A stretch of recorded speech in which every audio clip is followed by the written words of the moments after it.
Ever stared at a copper pipe that needs fixing and dreaded dragging out the torch, the flux, and all that mess? Or maybe you just don't love the idea of an open flame inches away from your floor joists. I hear you. In this video, I'm going to show you 5 ways to connect copper pipe without ever lighting a torch. And every single one of these methods can actually be stronger than solder when done right. Plus, stick around to the end, because I've got a bonus tip that could save you hundreds on your next plumbing project. Let's get into it. Connecting copper without soldering is one of the most useful skills you can pick up as a homeowner. Whether it's a pinhole leak in a tight crawl space or a new water line for a bathroom remodel, these 5 methods give you fast, reliable options without any flame work. You need a watertight seal, and you need mechanical grip to keep that seal locked in under pressure. Solder uses heat and capillary action. In real-world pressure testing, I've seen push-to-connect fittings hold past 1,500 pounds per square inch, and ProPress fittings blow past 3,000. Your house runs somewhere between 40 and 80 pounds per square inch. So these joints are massively overbuilt for what they need to do. The trick is installing each one correctly, and that's what we're going to cover right now. Let's start with the one most of you have probably heard of, push-to-connect fittings. SharkBite is the big name, but Quick Connect and TechTite work the same way. The idea is simple. You push the pipe into the fitting, and inside there's a stainless steel grab ring with tiny teeth that bite into the copper. Behind that sits an O-ring that creates your watertight seal. It works like a finger trap. The harder you pull, the tighter it holds. Here's where people mess up. You have to prep the pipe. Take some emery cloth and shine up the outside of the copper for about 1.5 inches past, where the fitting sits. Any burr or rough spot can nick that O-ring going in, and 2 weeks later, you've got a mystery drip. After the outside, ream the inside edge too. That little lip left over from your pipe cutter will slice an O-ring in a heartbeat, then mark your insertion depth. For a 3/4 inch SharkBite, that's about 1 inch. Grab a pencil and mark it right on the pipe.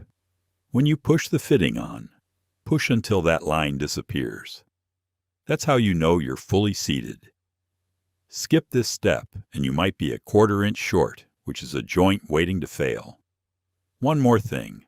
If you're using push-to-connect on PEX, you need a stiffener insert inside the tubing so it doesn't collapse under the teeth. Most SharkBite fittings include fit the correct jaw size and squeeze. 4 seconds. Done. No heat, no flux, no cool down time. Renting the tool and buying fittings is still way cheaper than hiring a plumber. And in pressure testing, ProPress fittings consistently hold past 3,000 pounds per square inch before failure. Usually it's the copper pipe itself that gives out, not the fitting. That tells you everything about how strong that crimp really is. If you're finding this helpful so far, hit that subscribe button so you don't miss the next one. All right, let's keep moving. Method number 3 is old reliable, the compression fitting.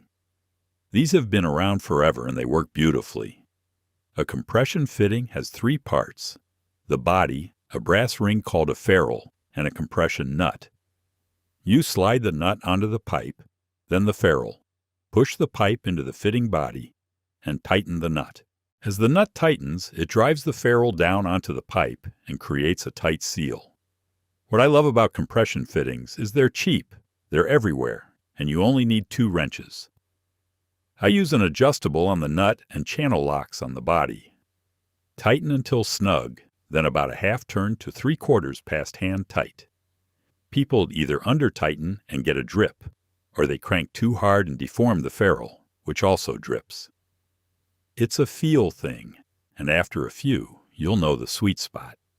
These are perfect for exposed spots like undersinks and at water heater connections. One pro tip.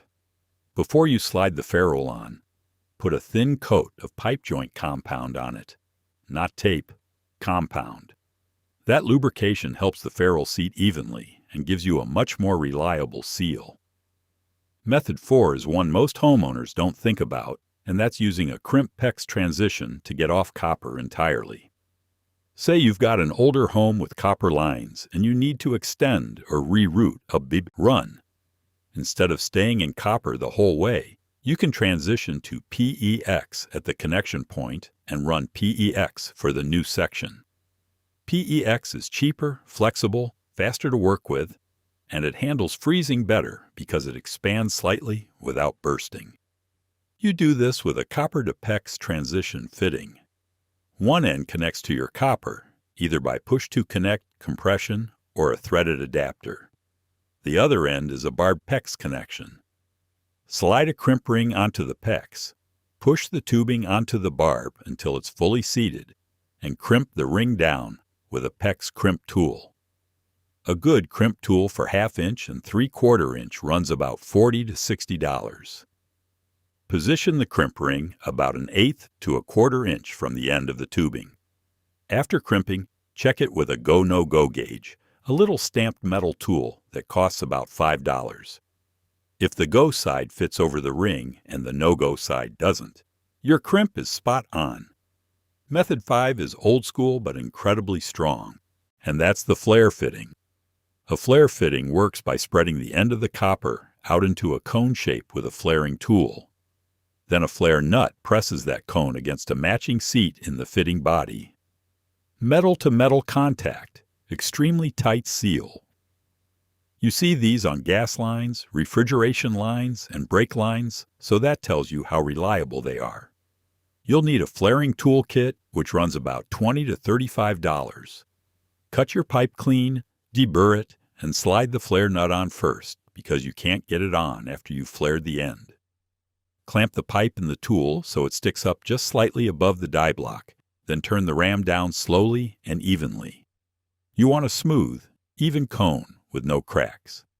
The biggest mistake is rushing it. If you crank down too fast or the pipe isn't straight in the clamp, you get a lopsided flare that won't seal. Take about 30 seconds of slow turning and you'll be fine. Thread the nut on by hand first, then snug it with a wrench. Firm, but don't overdo it. Over-tightening can crack the flare. Now let's talk about some common problems you might run into with these methods and how to handle them. The number one issue I see across the board is a slow drip right after installation. 9 times out of 10, that's a prep problem.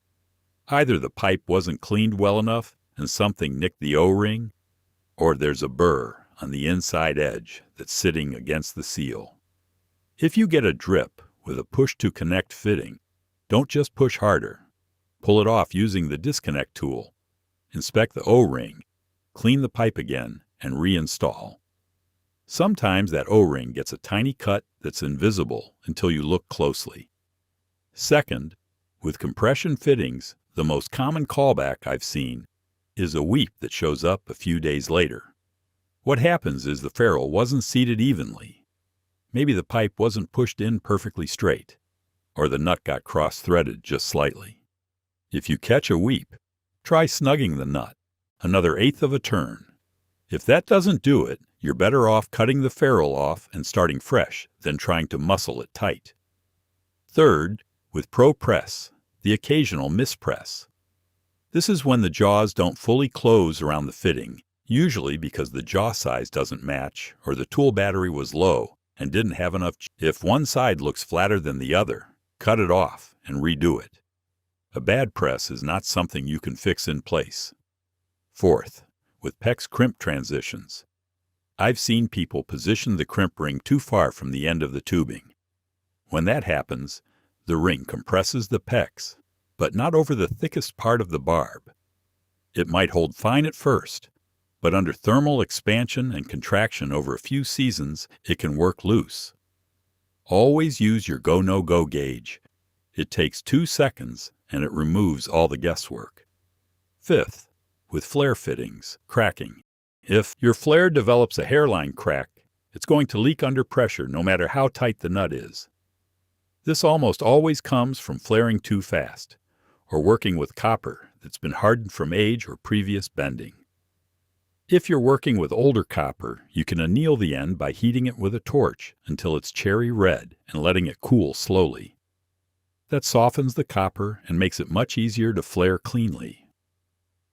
I know we said no torching in this video, but this isn't soldering, it's just softening the metal for about 10 seconds. The good news is, if you take your time with the prep work on each method, you'll avoid most of these problems entirely.